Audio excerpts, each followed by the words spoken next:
So I was delivering some medication to a lady that lives nearby this park, and also getting some exercise on my bike, and I pitched up at the park, and there was an argument ensuing because a gentleman who turned out to be a local surgeon from the Royal Free Hospital was on the phone trying to organise testing kits, and his young child, who you'll see later on in the film, was halfway down the hill, and this lady coming up was very indignant about this and upset about it and thought he was neglecting his child, although the child's mother was at the end of the hill, and this little argument ensued. And by the way, later on when the children appear in the film, their mother was right behind me and completely fine with me filming them. You're making a fool of yourself. You know what, Yes, mate? you should run along. No, Everybody take some breaths, ladies and gentlemen. Ladies and gentlemen, it's very important at all times to take some conscious breaths, madam. Take some conscious breaths, really. Take some conscious breaths, madam. Come on now. And you as well, sir. Just take some breaths. Don't take any notice of this. Take some breaths. Show your kids that you do not have to get hooked into her. Yeah, but you don't have to. So what? So what if she swore in front of your kids? Your kids have heard swearing before. Just don't get involved with her. Don't get involved. She's a random person telling you how to parent. Why do you care? Seriously. Seriously, how do you know how to parent? Are you a parent yourself? Talk through that. It's a bit embarrassing. I know I do talk through this. It's a habit that I've sort of got used to over about 12 years. I know it's a bit funny. I have to admit. It's quite unusual. Seriously, I'll come and knock you out. You'll come and knock him out? It's a bit much to knock him out. Put the cigarette down. How could you leave a child? How could you? I know, look. How could you leave a child to go on a hill? With her mother at the bottom as well, by the way. So what if the child is crying? Children cry, for God's sake. My goodness. Why don't you go and do something with your life? Why shouldn't I go and do something with my life? I can't do anything with my life, just like everybody else. What are you talking about? What do you want me to do with my life? You weren't doing anything with your life. You were just sitting there, which is against the regulations. You're not allowed to just sit there. Who am I, the Prime Minister? No, thankfully I'm not the Prime Minister. But I know about as much about virology and economy and life as the Prime Minister does, which is very little. Now, ladies and gentlemen, we are here in some very unusual times. And at the moment, some of the police think that what you guys are doing right now is illegal. And therefore, I would like to get you all on your feet, doing a little bit of movement, just to prove that you're not doing nothing. Come on, you two, up on your feet now, because technically you're not allowed to do nothing in the park. Come on, guys. Come on, you guys, why are you just standing around doing nothing? You, sir, why are you doing nothing? You're not allowed to. That's better. Thank you. Well done. Now someone else, come on, follow him. Very good. Now, ladies and gentlemen, I just got a couple more things to say, because it's quite difficult working in a park with a bunch of people who are suffering from PTSD.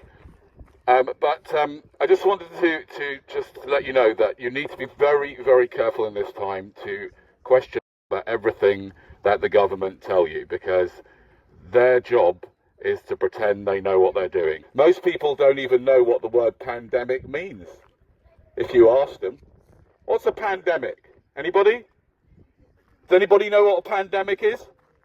What's the definition of a pandemic? School forgot to teach you. Isn't that funny, isn't it? You're in a pandemic which has affected all of your life, and your school has not even taught you what it is. And how many people here know what a virus is? Do you know what a virus is? What is it? Begins with V and ends with S. It begins with V and ends with S. That's true. Yes, it does. You probably know as much as many of the people here what a virus actually is. Now, the way this virus spreads, ladies and gentlemen, we have been told, is through being close to people and through are coughing. That's what we're told. I think there's another way of catching it, and that is through the ears and eyes. Absolutely. And the reason why that is, and this is something young people you can look up as well when you get home as a little project, go and look up the term nocebo. Does anybody here know what the nocebo effect is? No? I'm sure that many of you have heard of the placebo effect, right? You know what that is, right? Yeah. The placebo effect means that if you give someone some medicine that's not actually medicine, you give them a sweet tablet, then a certain percentage of people will get better because they believe that they're having a pill. But the nocebo effect, ladies and gentlemen, and this I'm going to leave with you to explore yourself, because that's what you need to be doing in this time, exploring, right? How many percentage of people? That's an excellent question. It depends on what medication. So, for example, in the field of antidepressants, to my knowledge, a large number of people get better on placebo, and in fact, some antidepressants are about the same, has the same effect as the placebo. The nocebo effect, ladies and gentlemen, means if you give half the patients in a double-blind trial, if you give them placebo pill, some of them will experience side effects from the sugar pill. If they know, for example, they were given antidepressants and they know that the side effects of antidepressants are whatever, nausea or can't sleep or whatever it is, or feeling suicidal, they will feel those things and experience those side effects even though they didn't have the medication. Which means that those diseases spread through the eyes and ears. Wow. Now that's interesting, isn't it? Because we are all being bombarded by propaganda. And the way propaganda works, it's obviously playing on your fears, is by repetition, over and over and over again. Coronavirus, coronavirus, coronavirus, over and over and over again. I wonder how much the nocebo effect is in place here. Any questions? No, shut up. Oh, you sound like my therapist. That's what my therapist used to say, especially when I went over 50 minutes. Are you an ice cream man? Am I an ice cream man? No. Do I look like an ice cream man? Yeah, you've got that thing that you shout for. Oh, you've got the megaphone. Okay, no, I'm not an ice cream man, sorry. So a few minutes after this, I had a discussion with a large bunch of police officers, including an inspector who asked me to take down one of my videos because of the racist comments in the video. And after that conversation, he shook my hand, and none of the officers had any protective gear on, and they were going right up close to everyone. Hi guys, I'm just really puzzled at the fact that you guys are going around not social distancing from each other. I presume you believe that it's caught by being too close to people, right? Less than 2 meters. So if you believe that, then the government, who you trust, obviously, told us that we have to keep 2 meters away from each other and that, we should be staying at home and all that. But you guys are mixing with all the people, you're getting right close up. Just now, I had a chat with an inspector and he shook my hand afterwards, right? And so, like, this is just not making any sense whatsoever. What's going on? At the end of the day, the government says it has to be a 2 meter distance. Yeah, I was just going to stand a bit further back, just in case. So, yeah, go on.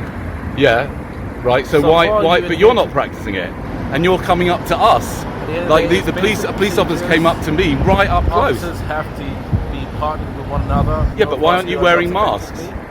We do have masks, but at the end of the day, it's not an essential part of certain things we do on a daily basis. We'll wear masks. But if you it depends on whatever situation we're dealing with. There was a sign which said, "Consider yourself a carrier," right?